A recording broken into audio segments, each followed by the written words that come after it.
Hello friends. मेरा नाम कुमार कौशिक है और मैं आज बात करने वाला हूँ मशरूम कल्टीवेशन के बारे में। पर उससे पहले मैं आपके साथ एक थॉट शेयर करना चाहता हूँ। तो आज का थॉट है, failure is not the opposite of success, failure is a part of success. Failure opposite success के नहीं होती, फेलियर एक सक्सेस का पार्ट होता है। तो हमें अपने फेलियर से सीखना चाहिए। तो आज का हम टॉपिक स्टार्ट करते हैं मशरूम कल्टीवेशन। तो मशरूम क्या है? मशरूम एक एडिबल फंगस है जिसे हम कंज्यूम करते हैं वेजिटेबल्स में। ठीक है। मशरूम के थ्री स्पीसीज होते हैं। एक होता है मिल्किन मशरूम, एक होता है ऑयस्टर मशरूम, एक होता है बटन मशरूम। बटन मशरूम का डिमांड मार्केट में ज्यादा है और ज्यादा सेल किया जाता है। मिल्किन मशरूम, ऑयस्टर मशरूम और बटन मशरूम, ये तीनों को बनाने का अलग अलग टेम्परेचर है। मिल्किन मशरूम का टेम्परेचर है, जो कल्टीवेशन करने का टेम्परेचर है, वो 30 से 40 डिग्री सेल्सियस तक है। जबकि ऑयस्टर मशरूम का 30 से कम टेम्परेचर होना चाहिए, 27 डिग्री सेल्सियस तक हम कर लेते हैं। बटन मशरूम के लिए हमें कोल्ड टेम्परेचर चाहिए। इसका सीड जर्मिनेशन 15 डिग्री सेल्सियस पे होता है, जबकि इसका कल्टीवेशन 20 डिग्री सेल्सियस पे हो जाता है।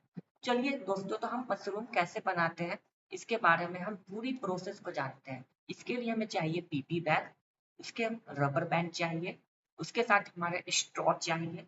ठीक है। इसके लिए सनलाइट की जरूरत नहीं होती है क्योंकि इसमें क्लोरोफिल नहीं होता है। इसके लिए शेडेड एरियाज, छांव वाली जगह की जरूरत होती है।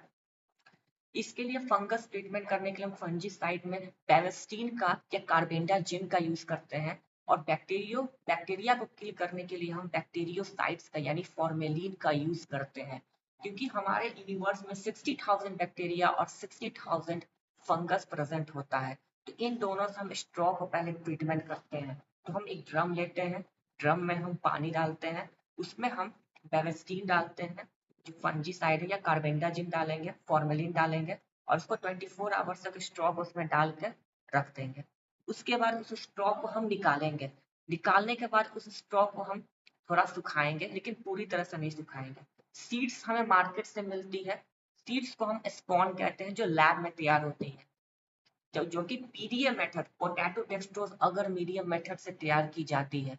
और इसमें हम उसके बाद हम क्या करेंगे, उसके बाद हम सीड्स को लेंगे। सीड्स को हम पीपी बैग को भी हम प्रॉपर सैनिटाइजेशन करेंगे, प्रॉपर क्लीन करेंगे। उसके बाद हम सीड्स को उसमें पीपी बैग में लगाएंगे, फिर स्ट्रॉ डालेंगे और लेयर्स बनाएंगे। लेयर्स बनाने के बाद हम उसमें कम से कम 4-5 लेयर्स बनाएंगे, फिर रबर बैंड से उसे बांध देंगे।